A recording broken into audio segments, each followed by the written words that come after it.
There's trouble in the North Sea as the crew of an oil rig are stuck in increasingly unpleasant circumstances on an oil rig. Yes, it's time for Prime Video's imaginatively titled The Rig.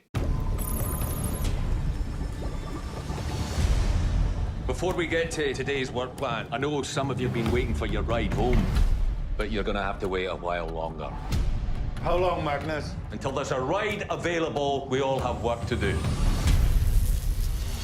Hello and welcome to Screen OD, the channel for people who love TV, movies and streaming. My name's Tim, I'm an editor and a journalist who's been writing and talking about the media industry for more than 15 years. Today we are talking about the latest mystery thriller from Prime Video. This one is called The Rig, and as you may have guessed already, both from the clips and from the fact that I've said rig or oil rig about 5 times already, this one is set on an oil rig, which is actually a great setting for a being cut off from the world and a mystery to unfold type drama, and that's exactly what you get.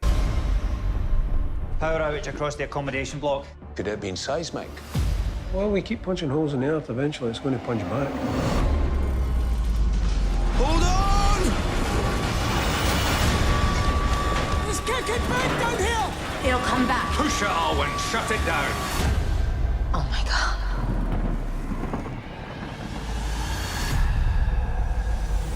Okay, so what's this one all about? Well, this is set on the Kinloch Bravo, which is an oil rig in a North Sea oil field, which is owned by the fictional energy company Picta Energy. When we're first introduced to the crew, there's a kind of us and them type thing going on. There's the senior management, who even between them appear to be disagreeing on certain elements of how the rig should be run. And then you have the kind of more junior, younger people working on the rig who are, you know, quite keen to get off the rig and go and have fun, but also are kind of bickering between themselves and the management about who should go on helicopters when, and you know, how things should work. There's also some kind of old timers who are on there who are kind of troublemakers through and through. All of this becomes quite important as the story starts to develop, because this is a story not just about people who work on an oil rig and about the friction and the tension that happens when people live a long way away from communication a lot of the time, but this is not just a story about workplace and the difference between being a manager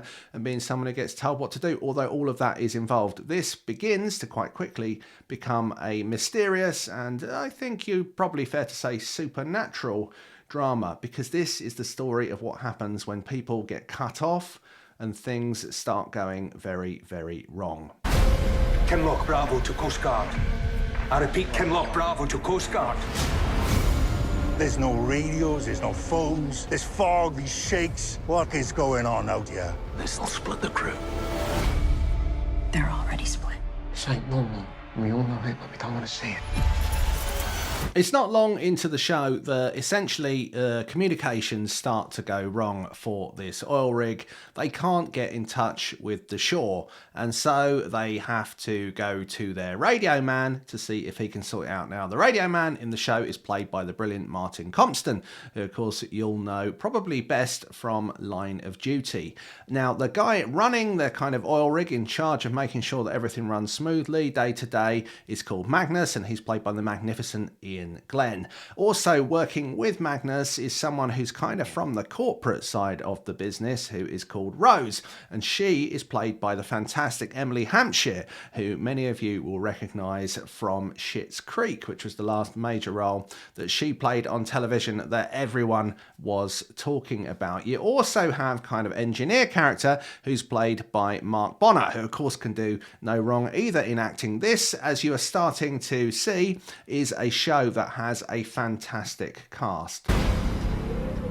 Since the fog came in, some of our crew have had a psychological difficulty. What's happening? That's what you get for diving into the abyss. Nature isn't a balance, it's a war. I'm telling you, he's trying to warn us. We're all finished. Wake up! He's got to be dealt with! Things go pretty quickly from bad to worse on this oil rig when a big thick fog comes rolling in to accompany their communications problems, and the only way that they're going to get out of this is if Martin Compston's character Fulmer is able to climb up a big mast and try and fix the radio so they can communicate with the beach, which is what they're calling the mainland. He is accompanied by a character called Baz, who is a young man played by Calvin Demba, who is already a little bit frustrated because he wants to go on a stag do and get off the oil rig. He goes up and Martin Compston's Fulmer comes back down, but unfortunately Baz's character falls down through the fog and it appears is almost killed. He's in a position where they need to make communication with the mainland in order to get him help, but they just can't. Now there's a big reveal at the end of episode 1 that there is something much more mysterious going on, and Baz's character is very much involved in that. I don't want to go into too much detail, but this is a show that clearly has a big mystery that is going to unfold around it, and it has some fantastic characters in it. One other person who is definitely worth mentioning is the fantastic character Hutton, who's played by Owen Teale, who is kind of the old guard. He's been on the rigs for a long time and has taken Baz under his wing, especially after Baz is injured. He is someone who is causing a lot of trouble on the rig, and he starts to challenge the authority of Magnus, and it feels like there's a mutiny not far off. However, there is an imminent problem, which is how they're going to communicate with the outside world. But that's just the start of it. As things start to get worse and worse and worse, and the conditions that they're trying to survive in become worse and worse. And this goes from being an unpleasant situation to being a very scary fight for survival. It isn't something new. It's something old. And it's waking up. We're listening now. Amazon described this as a character-driven mystery thriller in their press materials, and I don't think that's a bad description. It is kind of a difficult one to put into a genre box.